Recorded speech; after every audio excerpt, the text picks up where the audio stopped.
and her first idea that she takes to Phyllis Gardner is like, she's like, the patch, what if we could have this diagnostic miracle in the size of an iPod? So she's really attracted by, she's got shiny object syndrome.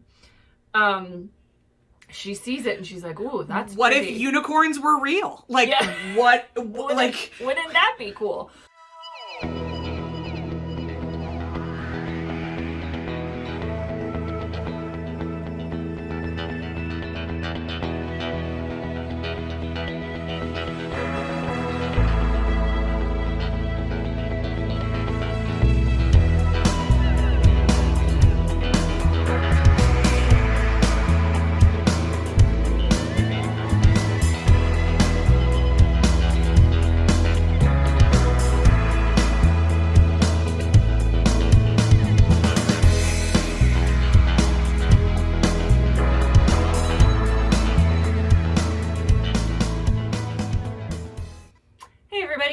Doctors of Abbey Research. I'm Dr. Erin. I'm Dr. Kristen. And you are so very welcome to our continuing coverage of the Hulu limited series, I would imagine, The Dropout, which dropped, literally, the first 3 episodes on March 3rd. But if you know us, we do 1 episode a week because we have a lot of other content on our YouTube channel. So we're up to episode 2, Satori.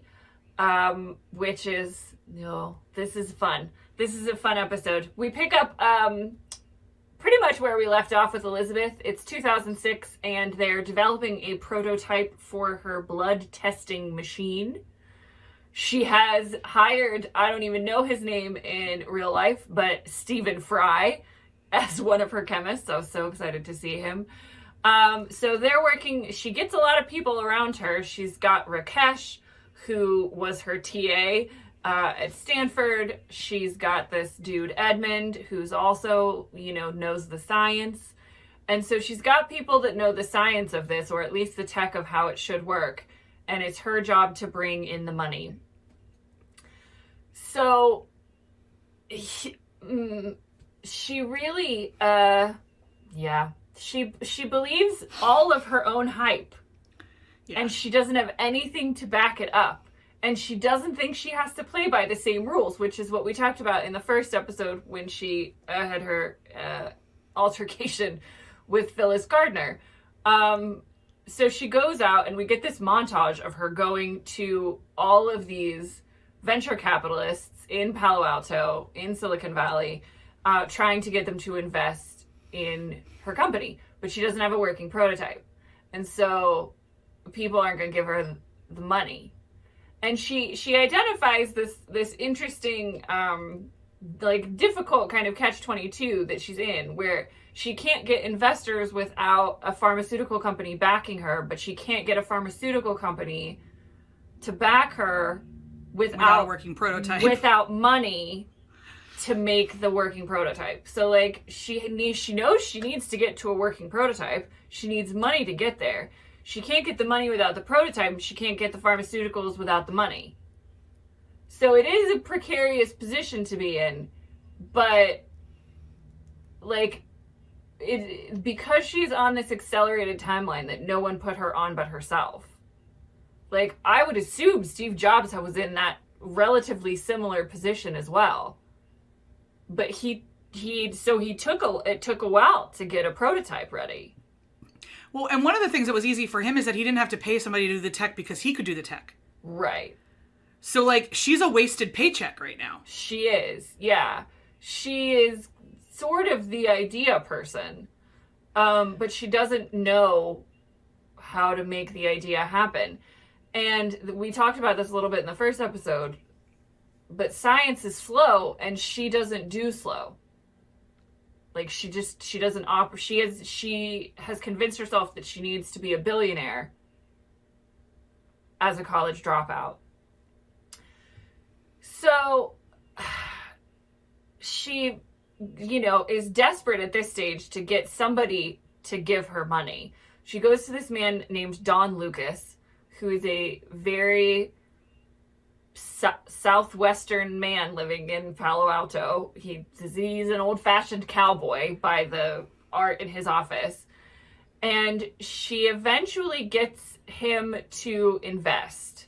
He comes back to, like, she gets thrown out of his office even though she has a meeting because Larry Ellison called, and she's, like, mad that he took the call with Larry Ellison. And I think that was, like, the most hubris I've seen in a person.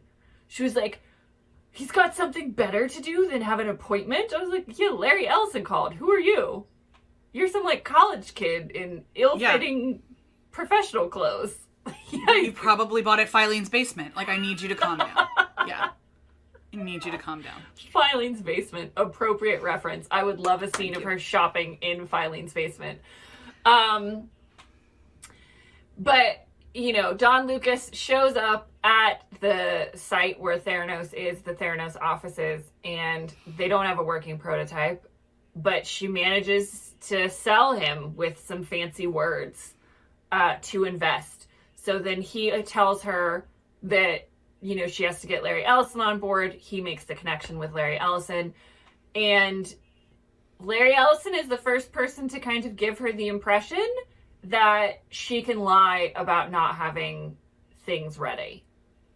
And he was like, do you think Oracle was working perfectly when I went and got money? No. And, like, you have to get the money. You have to do what you have to do whatever it takes to get the money, is what Larry Ellison teaches her. Which is not, like, wrong. Yeah. But he was talking about software and she was talking about lives. Yeah. Yeah. She's talking about, like, blood diagnostic technology. And there's absolutely a fake it till you make it, not only in venture capital, but in all business. Yeah. Like, the number of times that I've said, oh, we can absolutely do that, as though we've confidently done it before and never done it, is a lot. It's something that happens. But what no one knows who is telling her any of these things is that she doesn't have the filter that applies, like, normal logic to all of those statements. Yeah. So I don't think, none of this advice is bad. Right. It's just they don't know her. And they don't know that, like, and we talked about this in the first episode, and this, you know, this is obviously a string we're going to follow through this whole series. She doesn't really know how to human. But other people don't know this about her. Yeah. And so she keeps getting these examples of how people behave. And, like, she thinks, you know, she needs to be Steve Jobs. So she does kind of the things that she thinks Steve Jobs did. But then she gets these examples from Don Lucas and Larry Ellison. And she doesn't know how to, like, adapt what they're telling her. All she knows is how to mimic. So then she starts to mimic Larry Ellison. And, like, you know, Larry Ellison tells her, like, you have to be a CEO. You have to be a badass. You have to fire people. Have you fired someone yet? Like, you have to fire people. So she goes in, and I was like, oh my God, is she going to fire Edmund just because Larry Ellison told her she had to fire people? I think she was so close, and then for some reason she didn't. But then she fires the assistant for no reason. She fires the assistant for no reason. But now she says she's... Now, like, I'm a CEO. I fired somebody, yeah. It's all this, like, mimicry, this performativity of, like, if I pretend to be a CEO who invented something enough, it will happen. There's a little too much manifesting here without anything to, like, back it up. Correct. Yeah, so she doesn't tell Edmund, but she doesn't fire Edmund, but she does tell them, her whole team, that they have to work 24 hours a day to get the prototype done because Larry Ellison has gotten her and Don Lucas have gotten her an in at Novartis. So the last part of the episode is happens in Switzerland. She goes with the sales team and the prototype. It has worked once. And we know from Edmund's face that he does not think this is a good idea. To take the prototype on the fact that it has worked once. And he's like, we need to do more tests. And she's like, no, but it works. It works. It's done. We're done. So she takes the prototype. She doesn't take Edmund to Switzerland. She takes the sales team. So she doesn't take anybody who knows the tech. or the chemistry that goes into it, and the prototype isn't working. And they spend, Edmund gives up his whole day, misses his daughter's friend's birthday party on Skype the whole time. They can't get the prototype to work. And so eventually she decides that they have to fake the result. So she gets someone at the Theranos lab to send in the result from the one test that worked when she is testing her blood in front of Novartis. Which is so if you're wondering fraud. when this became fraud, it's right now. Right there. So that's right now. That's the fraud part. She does when she became a criminal in Switzerland. Right there. That's the fraud part. There's a lot of other fraud parts coming. But that's step one to committing a fraud is faking test results in front of potential clients. But it works. Taking money under false pretenses. Yeah, but it works. She gets, at least she gets in the door at Novartis. Yeah. We get a lot more in episode 3 about how she is good at getting in the door, but not securing contracts because she doesn't have the science. She doesn't have the science. So they're celebrating, a crap ton of money. I think, what did she say, like $160 million or something? Yeah, they finished Series B at $165 million. Yeah. And it's, a Christmas party, a New Year's party, whatever, and she's drinking and excited, and Edmund's like, but it didn't work. So, like, he's like, what? So he goes back to the lab while everyone's in the party and finds that they faked the test result. He goes to Rakesh. Rakesh is like, nah, this is how things are done. But you can tell Rakesh doesn't feel great about it. Like, he's on the fence, but he's trying real hard because he believes in Elizabeth. He believes in Elizabeth, yeah. But he's like, no, just enjoy it, man. Like, we'll get there. We'll figure out the prototype. He still believes that they will. And her assistant, who seems like a nice person, I don't think we ever got her name, this assistant, her first assistant, calls Sonny, because he's in her phone, and has him come get her because she's all drunk at the office party. She fires her assistant because she called Sonny, again, because she doesn't understand humans, and then she tells Sonny that she faked the test results. And she also tells Sonny that I don't feel things the way other people feel things, but I love you. And so that's the first glimpse that we get, like the first explicitly said from her, that she knows she doesn't human well. She knows that there's a piece missing. But she's not going to do the emotional intelligence work to understand why. And she is not, I don't believe, capable of empathy, which is understanding other people's perspectives. So that's where we get to the end of this. Sonny is now in on the fraud conspiracy. And he says, you can't tell anybody else. And that's where the episode ends. Dr. Kristen, what would you like to discuss about this episode? My favorite quote is when she looks at the sales team and says, why did this happen in Switzerland? And in giant letters, I wrote, you skipped QA. Like, you skipped quality assurance. Edmund told you not to take the prototype. Not to take this. Also, this prototype is like the biggest diva on the planet. It has to be between this degree and this temperature, and it has to, like, because it's not actually working. It's not working. Yeah. Also, just in case you were wondering, it's because the science isn't possible. It's because a woman who is a professional in the field you are aspiring to be in told you it was impossible. Yeah, and like now in quasi-defense, like Gardner never said that the blood diagnostic tool was impossible. She said the patch was. The patch was. That's true. You are correct. But in the same principle of like, you didn't actually talk to anybody if the science would work. Yeah. She's got a lot of chemists and some engineers that are like, we think it can. We think it can. That I think are a whole lot more into the like, it needs to because this would change the world. Rather than, is this even possible? Like, none of them, really except for Edmund, even bless Stephen Fry, none of them seem to understand that there is a possibility here that the science doesn't exist. Yeah, I think, and I think Edmund was excited about the idea and willing to try, but he seems the most grounded in reality. And I think in this episode we see that he's like, I'm not sure I can make this science work. Yeah, if I only made it work once at 3:00 in the morning after pulling 24-hour shifts, that's not science, that's an accident. Right.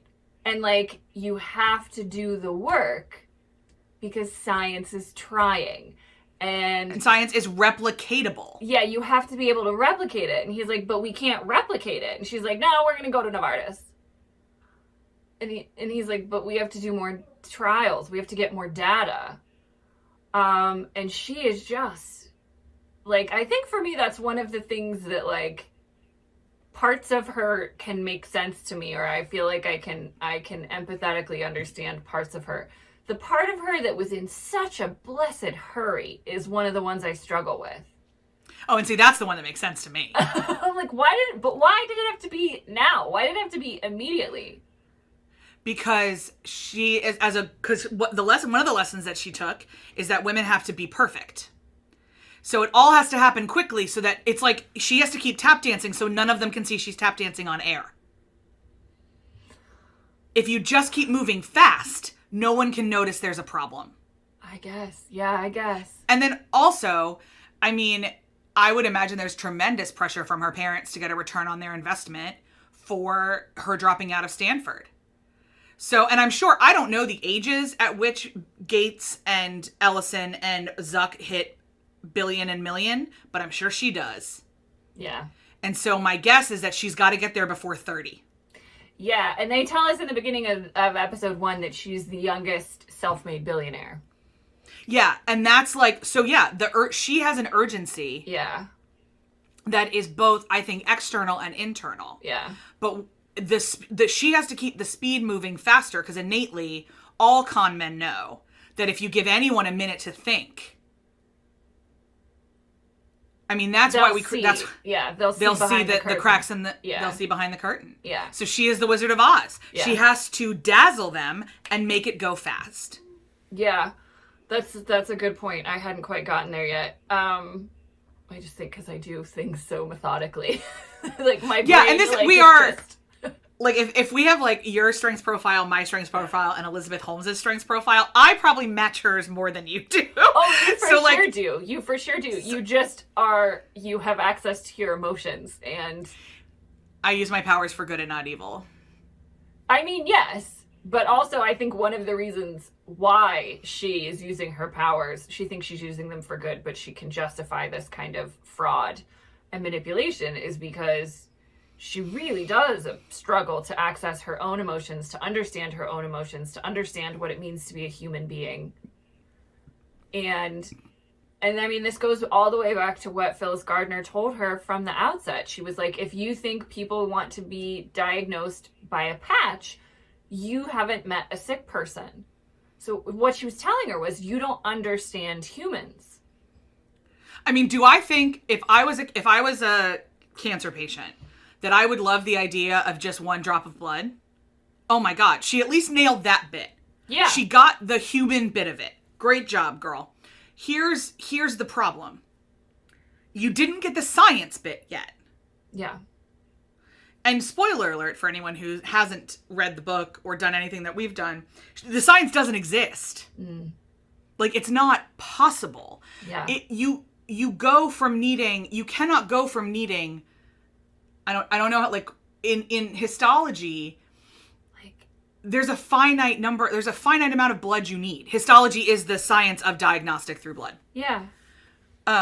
There's a set amount of blood you need. And also, like, I remember this from watching The Inventor. So it's how much blood you need, but it's also the size of the machinery to do the tests.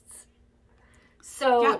Because you need so many reagents to be able to react to different tests. And you have to have a large enough machine that can do that without compromising the samples. Yeah, for some perspective for people. So if you've watched this episode, you've seen their prototype. The current machine that is being used is almost the height of a room. Yeah. And about this wide. They're massive. Yeah. They're absolutely massive. And it's because of the need for reagents. And reagents, for anyone who's not a chemist or who has never done these kind of things, reagents are the chemicals that then react with certain tests to be able to like turn things colors. Yeah. So you need multiple things to hit the blood at a different time to diagnose different things. Yeah. It's how you find out what's in the blood. So if her question was, is this possible? Is it possible to do what I want to do? She would start with a histologist. Mm-hmm. And they would have started looking at how much blood we really need. Can we get this down? How little blood can we get? Yeah. Then once you find that out, then you start to redesign the machine. Instead, she went, I know it's possible, let's design the machine. Yeah, and it's so fascinating because she came about kind of at the perfect storm of fashionable technology. Yes. Oh my God. Yes. Great point. Especially with the Apple. Yeah. And like in the next episode, we get the introduction of the iPhone, which is a fascinating part of this. And you see how excited she is for the fashionable technology and how like everybody was caught up kind of, in the storm. But she, her iPod, she is glued to her iPod. She takes her iPod everywhere. So she understands the allure of something that it's capable of taking, the clunky boombox, the CD player down into this cute little wheel where all your music lives. She understands that, but she doesn't it's the science. She's missing the science. She's missing the tech. She understands that flashy things sell and that people want things that look small. But it's like she didn't understand that MP3s already existed. Like someone had already done that work. Yeah. Jobs just had to figure out how to get them from a computer to a machine and then make it pretty. Like that's why an iPod sold and a Zune didn't. Yeah, what was that? LimeWire? LimeWire, Napster. LimeWire was like how you downloaded, you could upload and other people could upload their MP3s and you could download them. Yeah, so that's the thing, right? Like they already had the science. They needed the container for the science. And Yeah, I was burning MP3 CDs in like 2001. Yeah. And she's just and her first idea that she takes to Phyllis Gardner is like, she's like, the patch, what if we could have this diagnostic miracle in the size of an iPod? So she's really attracted by, she's got shiny object syndrome. She sees it and she's like, ooh, that's what pretty. If unicorns were real? Like, wouldn't that be cool? And wouldn't it be cool if we could eat grass? What do you... Well, I know. The fundamental just like absence of pragmatism is just staggering. But I think that the long way to the point I was making about this, like, she understands the pretty object. And she's in this kind of incubator period where we're getting a lot of this rapid technological advancement.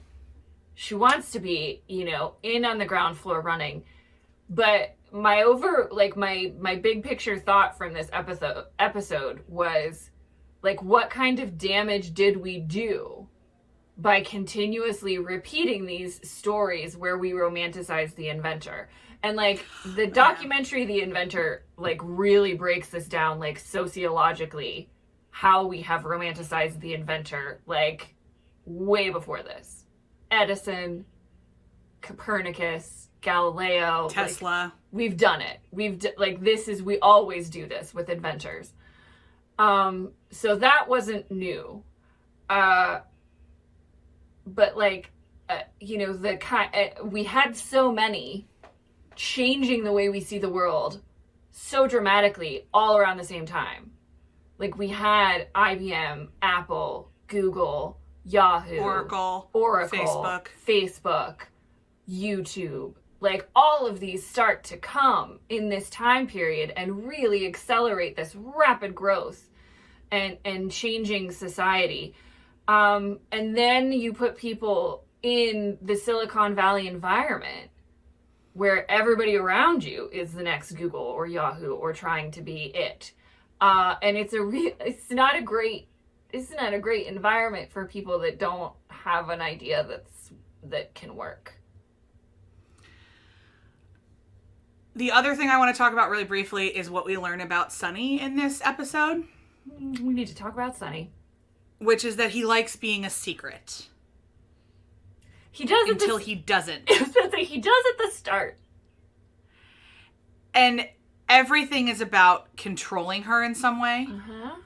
At one point, but when she's about to go meet with Larry Ellison, he says, don't use your girly voice. It's about this episode is largely in their relationship about him meeting her parents. Mm-hmm. And he can razzle dazzle them with his money. And take care of her dad after a minor heart event. But nothing in this episode made me think that Sonny was a good person. And everything continued to wave red flags. So in the progression of Elizabeth and Sonny, I just wanted to bring up that he continues to creep me out. It's progressing at a pace that is predictable and creepy. Yeah. Mm-hmm. Yeah, no, none of what he did in this episode made me feel good. We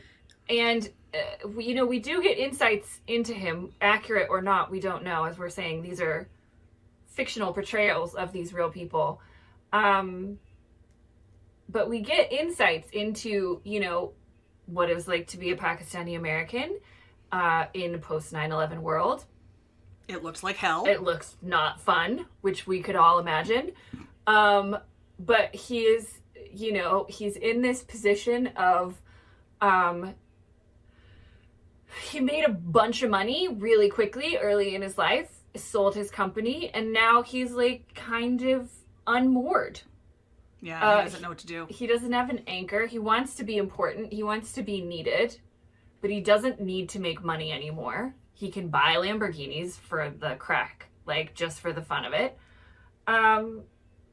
And so he's always searching for this like validation.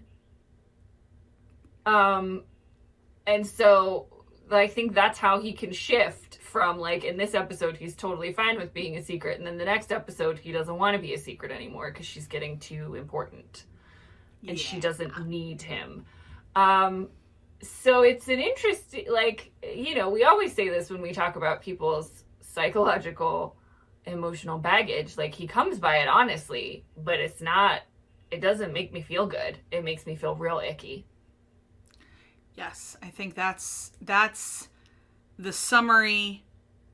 It all makes me feel very icky. Mm-hmm. Both of them just ick level, dial turned up all the way. Dial turned up. I think that's all I got for this one, though. Anything else from you? Nope, I'm good.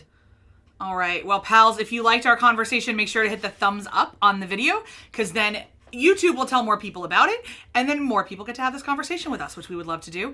If you've got things to say to us, please comment below. We promise to reply to every single one that doesn't call us assholes. And if you swear, we don't reply. If you swear at us, we don't. If you swear at Elizabeth, I mean, she made choices. Go with God. We swear all the time, but people swear at us. Not our jam. No. If you want to follow the channel, please subscribe. Do all the YouTube-y things. We'd really appreciate it. And also, a heads up, we've got a newsletter that goes out every week that talks about all the stuff we do off YouTube, which is a lot. So if you want to make sure that you're catching up with that, including like coupon codes for upcoming masterclasses, you want to make sure to get on that newsletter list, and the link is below. Other than that, I think we will see you next week for episode 3 entitled Green Juice. Ooh, can't wait.